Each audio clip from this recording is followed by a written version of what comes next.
వస్తుంది. నమస్కారం అండి. నమస్కారం సార్. నమస్కారం నమస్కారం. బాగున్నారా? బాగున్నాం సార్. ఏమి లేదు, మీరు వస్తారు ఊహించాలి, అందుకే ఏమి లేదు. ఈరోజు నర్సీపట్ల ఓపెన్ చేసాం. మీరు తీసుకున్న నిర్ణయానికి నాకు కూడా చాలా హ్యాపీ ఫీల్ అయ్యాను. అంటే నేను కూడా స్వయంగా వచ్చి ఓపెన్ చేయాలని వచ్చాను సార్. చాలా బాగుంది, మంచి నిర్ణయం తీసుకున్నారు. ఎందుకంటే ఏదైనా అవసరమైతే జిల్లా పరిషత్కి వెళ్ళి కార్యక్రమం చేసుకునే పరిస్థితి ఉంది. ఇది ఈ రోజు అక్కడికి వెళ్లకుండా సుమారు 77 ప్రాంతాలు ఏర్పాటు చేసి ప్రజలకి వాళ్ళ సమస్యలు చెప్పుకోవడానికి, పరిష్కారం చేయడానికి మంచి అవకాశం ఇచ్చారు సార్. చాలా థ్యాంక్స్ సార్. నేను చాలా ధన్యవాదాలు తెలియజేస్తున్నాను. యాజ్ అ స్పీకర్గా మీరు చేసిన నిర్ణయానికి చాలా థ్యాంక్స్ అండి. అలాగే అధికారులు కూడా ప్రమోషన్స్ ఎప్పటి నుంచో పంచాయతీరాజ్లో బీడీఓస్ ఉన్నప్పుడు, సమితులు ఉన్నప్పుడు ప్రమోషన్లు వచ్చాయి సార్. అప్పటి నుంచి ప్రమోషన్లే లేవు. మళ్ళీ మీ దయ వల్ల, మీ చొరవ వల్ల ప్రమోషన్లు వచ్చాయి. అధికారులు అంతా చాలా హ్యాపీగా ఉన్నారు sir. One more issue sir.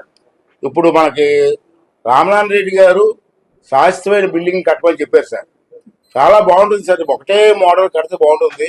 అయితే ఇప్పుడు నా ఆర్థిక పరిస్థితులు ఇబ్బంది కాదు కాబట్టి మినిస్టర్ గారిని తిరుపతి దేవస్థానానికి కొంచెం అప్పు ఇమ్మనండి సార్. అప్పు ఇమ్మనండి సార్. ఒకేసారి మనం బిల్డింగ్ కట్టాలి. రెండోసారి one more last issue sir. NREGA ద్వారా ఎక్కువగా పంట కాలువలకి లైనింగ్, సిమెంట్ లైనింగ్ చేసే అవకాశం కల్పిస్తే లాస్ట్ టైం కల్పించాం మనం.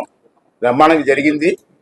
ఇరిగేషన్ ఛానల్స్ కి పంట సిమెంట్ లైనింగ్ చేస్తే వాటర్ ఎక్కడ కూడా వేస్ట్ అవ్వకుండా పొలంలోకి వెళ్ళే అవకాశం ఉంటుంది సార్.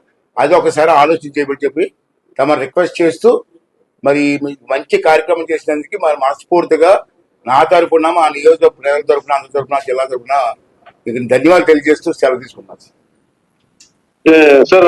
నరేగా డైరెక్టర్ గారు కూడా ఇక్కడ ఉన్నారు సార్. నోట్ చేశాను సార్. అది మీరు చెప్పింది లాస్ట్ ఇది. Will look into sir. Will possible almost explore చేయమని చెప్పారు సార్ ఆల్రెడీ. ఓకే అండి. Will take it. Thank you.